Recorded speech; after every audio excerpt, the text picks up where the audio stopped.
Sometimes we've never met them in real life, and sometimes, in fact, oftentimes, they don't have our best intentions in mind.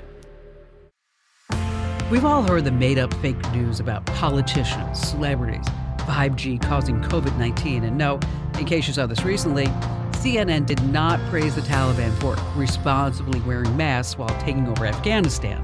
Fake news is synonymous with Facebook. They removed 3.4 billion fake accounts a few years ago. That's incredible. Not that they removed them. That many fake accounts were created in the first place. Have you ever heard of some guy by the name of Edward Bernays? He lived from 1891 to 1995. Well, let me tell you, he was the father of propaganda, a spin doctor. And on a side note, he was also Sigmund Freud's nephew. The guy was a complete genius, master marketeer who used psychology to sell ideas, things like fake news. Get this. When he started working for the American Tobacco Company, Bernays was given the job of increasing Lucky Strike sales among women. So he persuaded women to smoke cigarettes instead of eating. Bernays began promoting the idea of how great women look who are just thin, and he used photographers and artists, newspapers and magazines just to promote the beauty of thin women smoking. So medical authorities were found to promote the choice of cigarettes over sweets. Again, get this. Homemakers were told that keeping cigarettes on hand, well, that was a social necessity. But Bernays did something else. He was hired to promote the sales of bacon. So he conducted research and found that the American public ate a very light breakfast of coffee, maybe a roll, maybe some juice. So he went to his physician and found that a heavy breakfast was sounder from the standpoint of health than a light breakfast because the body loses energy during the night, and it needs that energy during the day. So he asked his physician if he would be willing, at no cost, to write 5,000 physicians and ask them whether their judgment was the same as his. About 4,500 doctors answered back, all concurring that a big breakfast was better than just a light breakfast. So here comes the headline. 4,500 physicians urge bigger breakfasts. And they stated that bacon and eggs should be a central part of any breakfast. And as a result of all these actions, the sales of bacon went through the roof. What about cheap fast food chicken? That wasn't called that. It was called finger licking good. That was him too, by the way. If you want to know more about Edward Bernays, watch the 2002 documentary that was done on the BBC by Adam Curtis called The Century of the Self. It's phenomenal. And when you think about it, Bernays was selling fake news, and people bought it. They bought the products. And it's happening again, only it's bigger and badder online. So coming up next in this episode of Kim Komando Explains, we're going to talk about fake news, why it's there, why you fall for it. So stay right where you are. Looking for a new career? Welcome to Do HVAC Training Service Center in North Charleston. Enroll today in our comprehensive HVAC training hands-on field experience-based program, covering troubleshooting, maintenance, installation, and more on various HVAC systems and ductwork. We offer EPA and NAEP preparation and testing, along with various certifications. Enjoy payment options. Achieve certification in under 5 months. Enroll now for your new journey of skill development and career advancement. Log on to dewhvactrainingsc.com to inquire. What's the weirdest job you could think of? I can name a few off the top of my head. Well, you can get paid to hug strangers as a cuddle professional. You can pick worms. And if you have a taste for pet food, you can gobble down some dog chow to make sure that actually Fido will ever like it. Sounds delicious. I don't know about you. Hey, you can even examine newborn baby chicks to see if they're going to grow up to be a chicken or a rooster. You can also be paid to spread disinformation. That's right, lying pays well, because big players on the world stage use lies to keep us controlled and ignorant. The New York Times says that there's a whole new industry around disinformation. Do you want to convince the public to buy your product or lose trust in your competitor? Well, you can hire a firm to plant a few lies and then watch public opinion flip like a light switch. We even see lies turn the tide of modern wars. More on that later. But first, I want to clear up the air. If you've never heard of this term like disinformation, you might be a bit confused. Well, guess what? Lucky for you, I bought in the big guns to break it down. So joining us here on this Komando Explains is Christy Roschke. She's the managing director of the News Co-Lab at the Walter Cronkite School of Journalism, Mass Communication at Arizona State University. What is a co-lab, Christy? Well, we're a collaborative lab, which essentially means that we do research in-house, but we also collaborate across a number of industries, including journalism, technology companies, educators. And so collaboration is a big part of what we do to think about things like media literacy and mis and disinformation. And that's exactly what we're talking about, disinformation. Let's start at the beginning. How would you describe, how would you explain, how would you define disinformation? Sure. So there's, a couple of different definitions out there, but I think the definition we tend to use is that disinformation is any fraudulent information that gets into our information streams that is used, it is intentionally used to sow discord, to confuse, to persuade, and to harm. So there is an intent there, a negative intent there. Some examples. Do you have a top of Sure. your mind? I mean, gosh, it's all over Facebook. It seems like I saw one the other day that said CNN praised the Taliban for responsibly wearing masks while taking over Afghanistan. I was like, oh my gosh, really? No, that was false. Yeah, that sounds false. But, sometimes this disinformation is just so unbelievable that it makes people pause and say, could that really be true? So that's a great example of how disinformation sometimes works. So a lot of times we see foreign actors or other types of influence campaigns used to sow discord in a political sense, right? So oftentimes this is about power and conflict, money, those kinds of things. And that works particularly well on social media. So you might see anything from someone creating a fake CNN article, for instance, to bad actors trying to influence people sort of more organically and pumping out information that seems like it's from a plausible source, but it's actually not. So I think that the one example that's probably most resonant with people at this point is Russian meddling in the 2016 election. That's kind of where we really started to see disinformation come into the public eye. And where it actually had a profound effect. Absolutely. On people's decision makings. So with disinformation, we want to persuade opinion. We want to put in some credible source like CNN or Fox News so that this way it seems legitimate. And then it's also to entice an emotion, do you think? Oh, absolutely. So emotional appeal is a big part, a big characteristic of practically all disinformation. And really, when you think about it, it's a big part of all information.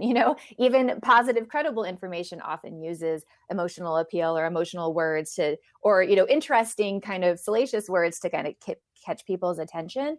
So there certainly is an emotional element. One of the things I typically tell my students and people when we're talking about this is if something produces a very strong reaction, particularly if that reaction is anger or fear, it's a good time to kind of stop and take a beat and kind of think about where that information is coming from. As you said, it might look like it's coming from CNN, but not all disinformation takes the form of masquerading as a credible news organization. It could be a meme or some kind of image that's taken out of context that gets shared across social media. So yeah, I think the emotional aspect of it is what makes it so successful often. So when we talk about disinformation and fake news, automatically it's like the other F, Facebook, right? So, but now they're trying to put a damper on it a little bit by fact checking. What's your experience? Are they doing an okay job at that? So it's a really complex problem, as I know, and Facebook and other platforms, Twitter, Google, YouTube, even TikTok are investing a lot of money in things like fact checking. They also do a lot of labeling of information that they think is, could be misleading or mischaracterized. With disinformation, they will sometimes remove information, although they try not to remove information unless it violates terms of service. So it's there is a lot of effort in this area, certainly much more than there was. And that's a direct response to what happened in 2016. And it continues to be, technology platforms continue to be under scrutiny to do more.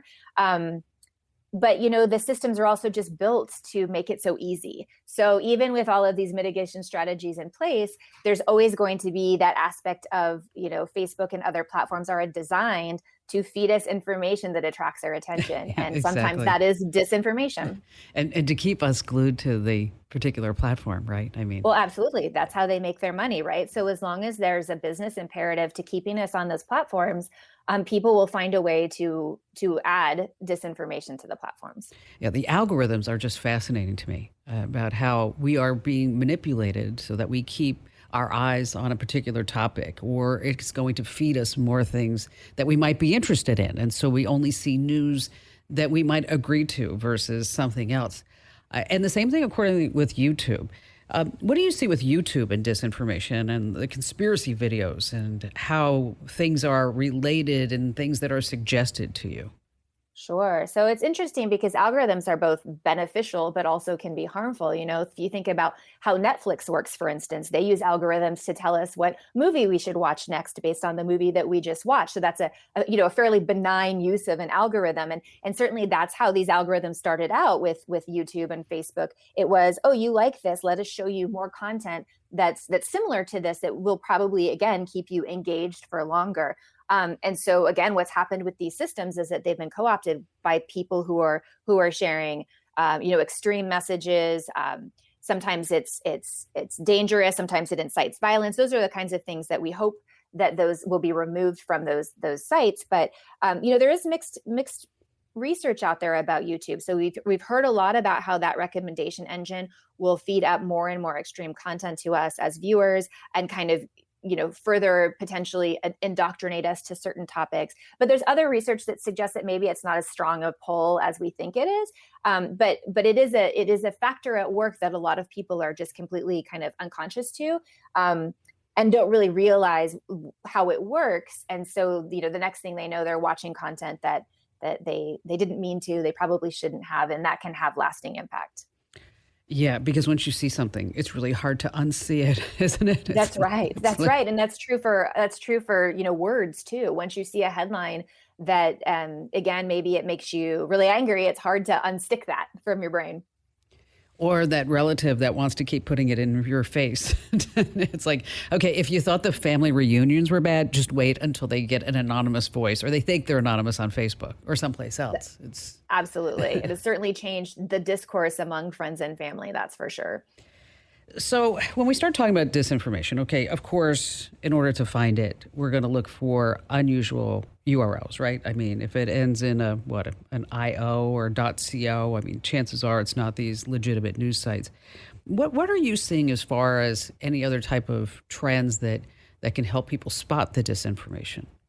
Yeah, so looking at URLs is certainly one way. Sometimes they are very suspicious. Sometimes they're not so suspicious. So it's not always a foolproof method, but that is one easy thing to look for. Similarly with emails or text messages, if it looks like it's coming from FedEx, you've probably gotten a text recently that tells you that your package wasn't able to be delivered. And so, you need to call this phone number. And that's really just a classic phishing scam. So they say they're FedEx, but what is this number where it's coming from? So it's important to take a minute to investigate the source. If you see something that comes across your path on social media, for instance, I like to tell people to do a quick internet search to see if other outlets are talking about that same thing. If you can see that a number of news outlets have covered the same story, then it's kind of safety in numbers, right? That's a pretty good indication that that's a story that's really generated from credible sources. Sure. If you can't find it anywhere, then the reverse is true. And similarly, a quick internet search will often reveal if fact-checking organizations are already on the case for that particular story. So I mean, honestly, just a quick internet search can help a lot, and that's what I tell people to stop and take that time, especially when it's something that they care about, because as you well know, we're not going to do that for everything. We're just No. bombarded with information all the time. So it's not practical to think that we would do it with everything.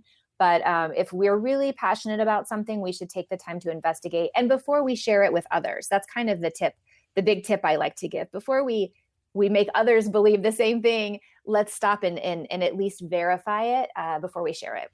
Yeah, I mean, just look at anything on social media that uses the word vaccine. Okay, I mean, it's like, okay, I know you're for it. I know you're against it. I know you think it's going to give me hair on my chin, and I know you think that it's going to be bad for me 20 years from now. And the same thing with the Taliban on Twitter. I mean, for some reason, the Taliban is allowed to be on Twitter talking about how great that they're doing in Afghanistan and bringing normalcy back to that part of the world. But meanwhile, I'm a former president, Trump, and I'm not for Trump or against Trump. I'm just saying that a former president can't get online. He's been banned for life. And so, you have these type of instances that are very polarized that will spark that emotion, that will, again, push that disinformation to the top of somebody's feed.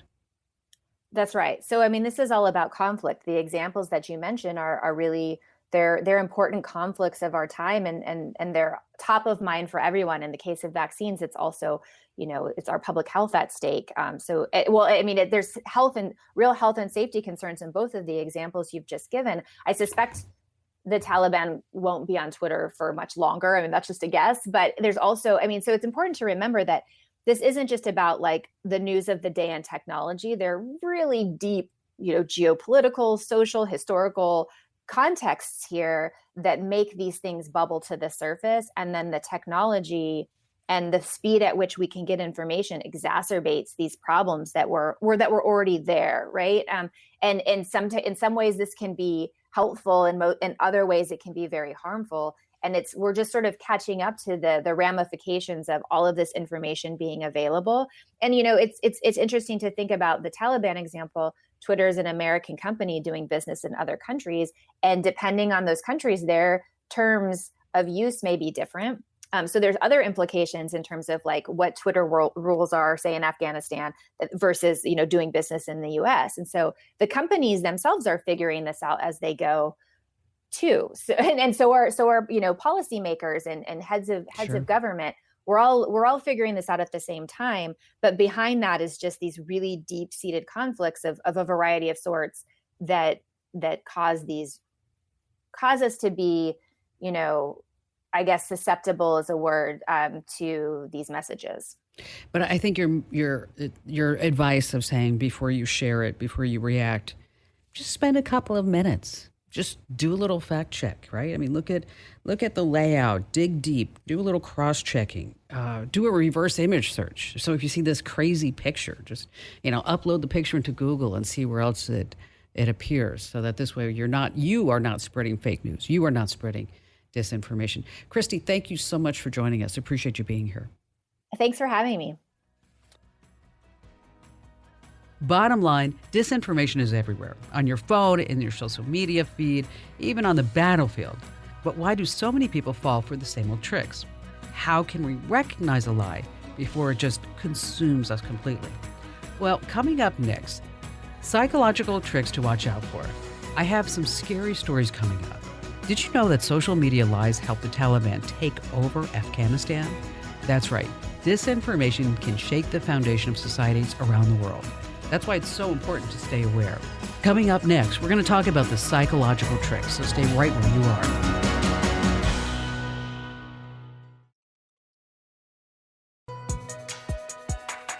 Disinformation can take down even the best of us. It can take away our reality.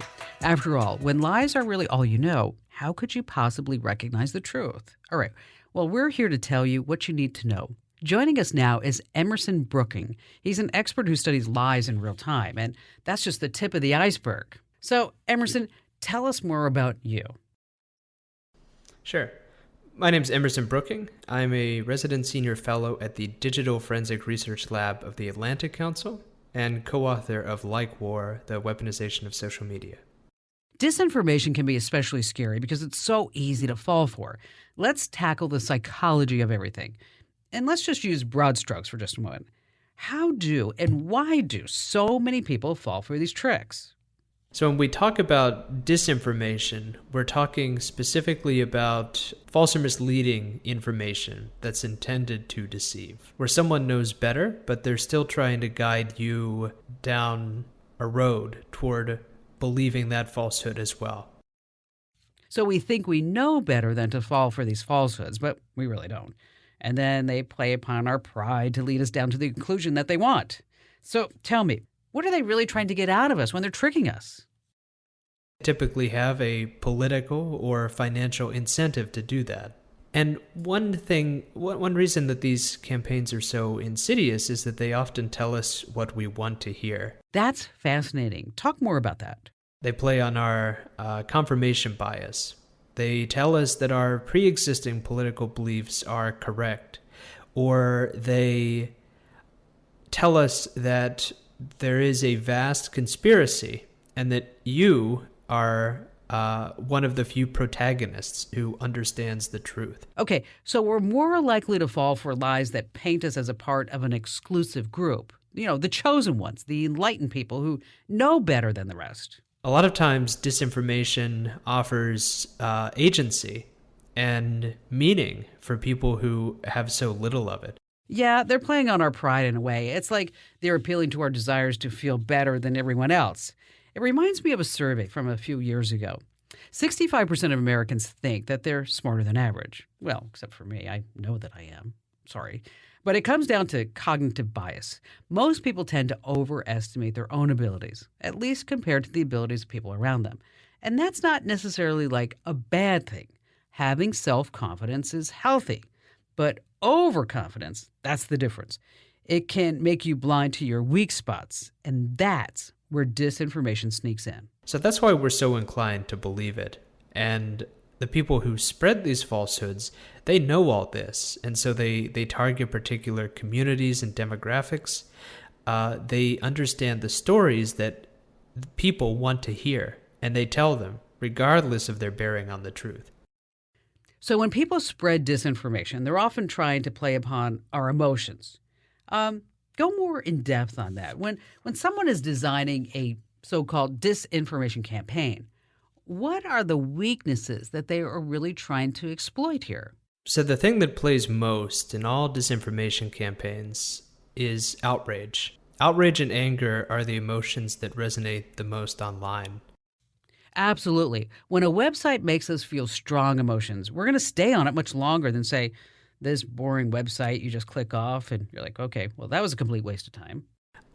We have now 10 years of psychological studies just looking at the spread of different sorts of viral content. And it's stuff that makes you angry that spreads the farthest.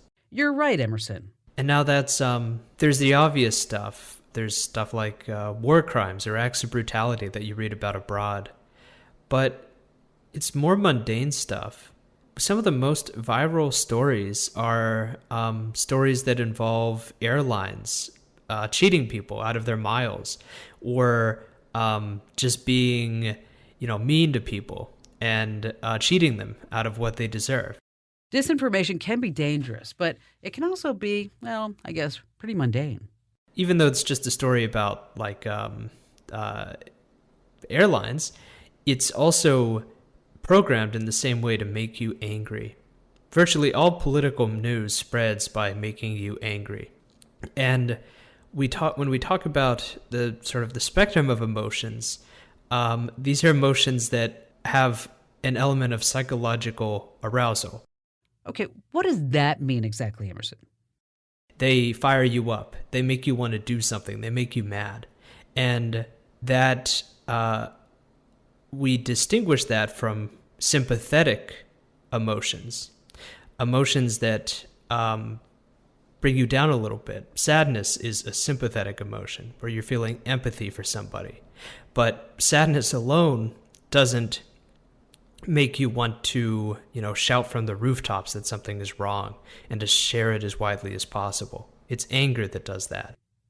Are there any particular psychological tricks disinformation campaigns use to, say, manipulate us? When we think about psychological tricks that incline us to believe something, we need to think about something called homophily, which means love of the same. And this is a human instinct that goes back thousands of years, where we are more inclined to believe people who are in our circle of trust, in our family or our local community. And this is generally a very positive attribute. It's what's helped us build civilizations. You have to, at a point, trust people in order to work together. How does this all relate to disinformation? But the problem is that the internet sort of short circuits this, and we feel the same trust toward people who are in our social network, people who are on our Facebook, people who we follow for a long time on Twitter. We feel the same affinity for these people, even though sometimes we've never met them in real life, and sometimes, in fact, oftentimes, they don't have our best intentions in mind. We extend them that same trust when they don't believe it, and that sort of drives us to believe when they share dis or misinformation. And one other psychological trick is repetition. There have been several studies now where we've seen that even when you know something is untrue, even when it's obviously false, when it is repeated again and again, you become more likely to believe it or to give it a second look. A clear example of this happened during the 2016 election. There was a viral Facebook story that said that Pope Francis had endorsed Donald Trump as president. And this was a pretty absurd statement on the face. Most people didn't believe it, but enough people shared it, just in case it was true. Or they shared it not because they thought it was true, but because they thought it was funny. But as people began to see that story shared more and more on their feeds, they began to give it a second look. And so they began to believe it, even if they had initially thought it absurd. And that is how disinformation can spread so rapidly. Give us an example. Are there any popular lies that are being repeated right now? For example, are there any common falsehoods that are playing out on, say, your Twitter feed? My Twitter feed has been consumed by the war in Afghanistan the last few weeks. And there are plenty of falsehoods coming out of the tragedy that's playing out there. So, Emerson, can you give me a few examples? One thing that the Taliban are repeating again and again is that they have a new face, that they're going to be kind and supportive to women who seek education, things like that. Things that we know are lies, but because their propaganda operation is so effective, and because they repeat the claim again and again, you do see it begin to sort of penetrate Western media. The Taliban isn't exactly known for embracing modern technology. So how do they go about spreading their messages? Is it through memes on social media, or are we just talking like good old fake news? So in the case of the Taliban specifically, it's mostly just press statements, which are then amplified by a broader network of supporters. But in general, when we talk about how false claims spread, it's usually via a headline, just a few words, and then an image. It's pretty bare bones, huh? But you don't need fancy frills to get the job done, I guess. You hear a lot about things like deep fakes, AI-generated false videos or images, the kinds of things that can bend or manipulate reality. All that sort of sci-fi tech is real, and it's very scary.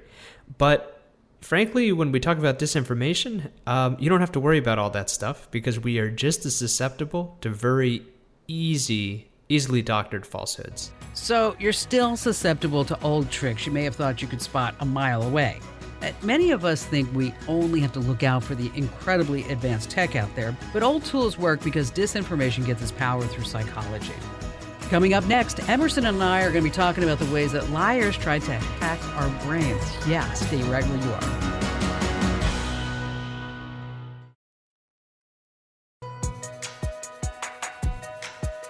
Welcome back to Kim Komando Explains. So we're learning all about disinformation. Companies are shelling out big money to spread lies. So are governments around the world. Now, of course, and this goes for terrorists too. When we last left off, Emerson was telling us that we're all susceptible to all kinds of falsehoods. And most of us worry about high-tech tools like deep fakes. But in reality, an old-fashioned picture tweak or even a fake headline can trick us just as easily. Emerson, tell us more about how these messages are exactly spread. Via just an image that is cropped, that leaves something out, via a false headline, via a very simple bit of Photoshop. Unfortunately, we don't need high-tech means of deception because we are vulnerable enough to the very basic stuff. Right. And speaking of vulnerabilities, I want to take a moment to step into the shoes of one of these disinformation spreaders. So, say I'm crafting my own disinformation campaign. I've come up with a slogan or a lie that needs to be repeated. So, what format should I choose? Should I spread it through images, maybe videos, headlines, something else? What would help me spread my message to as many people as possible? Basic is best. Images and a few words. It is a remarkable statistic, but it's true that about 2/3 of the links that are shared on Facebook are never clicked on. I would tend to believe that 2/3 of the links that are shared on Facebook are never clicked on. It just seems to make sense. At least if you want to retweet something on Twitter you haven't read, it says to you, hey, do you want to read this first? So if you want to deceive a lot of people, you can link to a website. Unfortunately, it doesn't really matter what it is, but just have that image and headline. And if it catches fire, a lot of people are going to believe it without ever trying to validate it. So when people are planning these disinformation campaigns, do they pick a particular group to target? Well, let's go back to the example of the Taliban. When they cross their fingers behind their back and say, hey, everything's great. Women can get an education. We're not going to stop them.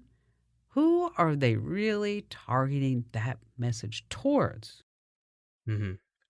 So in the case of the Taliban, they are speaking to Western journalists. I think the women in Afghanistan know better, but they really aren't the audience for this stuff. In general, disinformation campaigns always target a particular community because that's how you get the most spread, the most impact. How about an example, Emerson? When Russia targeted the 2016 U.S. election and masqueraded as Americans on Facebook, they pretended to be African American activists, Bernie Sanders supporters, Trump supporters, hardcore police supporters, and guns rights activists, and neo-Confederates. They really ran the gamut, but the pattern there is that they were trying to catch fire with their disinformation in a specific community. Because when you reach one of those communities, when your story wins trust in that community, it can spread very rapidly through members, thanks to the power of homophily that we discussed earlier. Russia covered every single base they could, it seems like. I mean, they wanted to reach out to all sorts of people, sway as many folks as they could. But I want to dive a bit deeper into the role of demographics. Which group of people is the most likely to fall for disinformation? The most vulnerable demographic group are folks over the age of 65. It has nothing to do with the critical reasoning skills of older people. It's just that they are newer to the internet and social media. In the year 2000, just about 1/6 of older Americans used the internet. Now we're looking at about 2/3. There have been a few studies now of the susceptibility of different age groups to disinformation. And the biggest study to date found that older folks were 4 times more likely to share a hoax that they encountered than people between the age of 18 and 29. And again, the reason for this is not because of a lack of critical reasoning skills. It's that many older Americans came to the internet a generation or two later than younger people. A lot of older Americans joined Facebook, for instance, in 2013 or 2014 to speak to their grandchildren at the same time that their grandchildren were leaving Facebook for other social media services. And unfortunately, the older folks who joined social media, they entered a world where viral marketers and disinformation peddlers had years to perfect their techniques, to figure out how to lie and have that lie spread as far as possible. So you had relatively unprepared people entering an environment where there were basically a ton of sharks who had just been waiting and waiting for the opportunity to have new victims. I've heard it said that younger people are also pretty susceptible to falling for disinformation and scams. I mean, is that true, or are they just better at recognizing it? So young people are not good at recognizing truth from falsehood online, but they do have one critical advantage that older people don't. And that is that younger people don't believe anything online. They are extremely critical across the board because they've grown up in an environment where there's always been a Facebook or an Instagram, where people have always lied for social media clout and exaggerated and given a different impression online than what exists in the real world. Basically, young kids aren't good at picking out the truth from the falsehood, but they have such a high bar in order to believe anything that it has equipped them in a way that older Americans, unfortunately, are not equipped. So the bottom line is this: be critical. It's better to be safe as sorry. I know it's an old cliche, but it works. I mean, even if you don't recognize the truth, at least you won't fall for the lies. Now, Emerson, before I let you go, I want to touch on just one more thing. Disinformation is a part of a psychological war, and that's always been around ever since ancient times.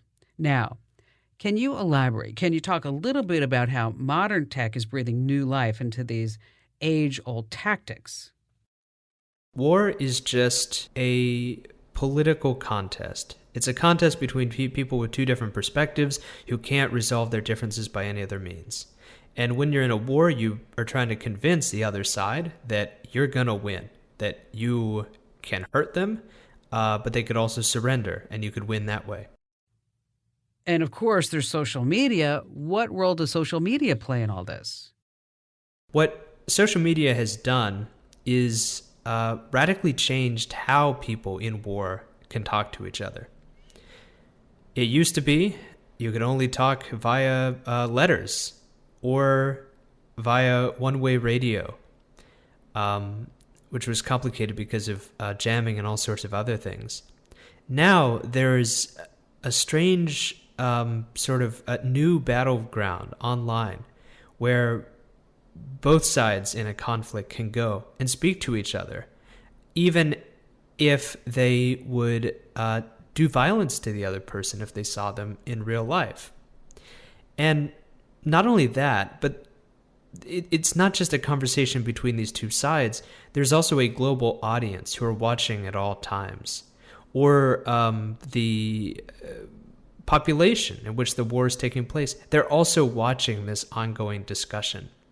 So all of a sudden, disinformation campaigns and inventing or exaggerating your victories, spreading your war propaganda, all of this matters a lot more, because if you do it well enough, you really can convince the other side to stop fighting, that you're impossible to stop, that you are going to win. This is actually exactly what happened in Afghanistan.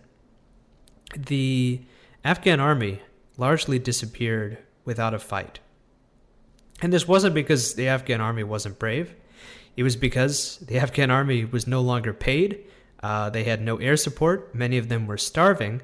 And every time they looked online, they saw a stream of Taliban victories. And they also were being bombarded with messages from the Taliban saying, if you surrender, you and your family won't be harmed. You can even keep your weapon. Just go home. And so many of them did. I know most of us use social media just to relax and maybe take our mind off of things. But some influential folks use these popular platforms to change history. They are putting these well-placed lies.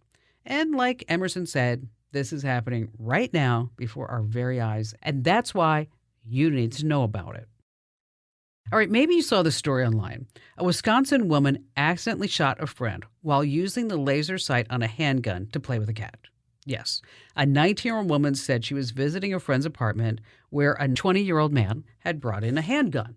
Okay, the woman, who a witness said had been drinking, picked up the handgun, turned on the laser sight, and was pointing it at the floor to get the cat to chase it. When the gun went off, the man who was standing in the doorway was shot in the thigh. So, fake news or not, that's true. Unfortunately, people are dumb. What about a short and blurry video clip showing a woman relaying a story about 29 scientists who were reportedly killed by artificial intelligence-controlled robots in Japan? Yes, the actual headline said, 4 robots killed 29 scientists. Or that Germany is going to make self-driven cars illegal on their highways. It's going to be called the Autobahn. Yeah, I'm sorry. Both of those, fake news. Thanks for listening to this podcast. I'm sure you learned just a few things. And just a quick reminder, make sure that you rate, review, you follow, you subscribe to all of our podcasts. And by the way, this is not the Kim Komando Show podcast. In order to get that, you can go to Apple and you subscribe in your podcast player there, or head over to getkim.com. Once again, that's getkim.com. Oh, and one more thing. Do not ghost me on social media. I'm on Facebook, Instagram, LinkedIn, Pinterest, and guess where? Instagram.com/Kim Komando, Twitter.com/Kim Komando, note the trend, Facebook.com/Kim Komando, and you can figure it out. Thanks for listening. Thanks for joining us. We'll see you next time.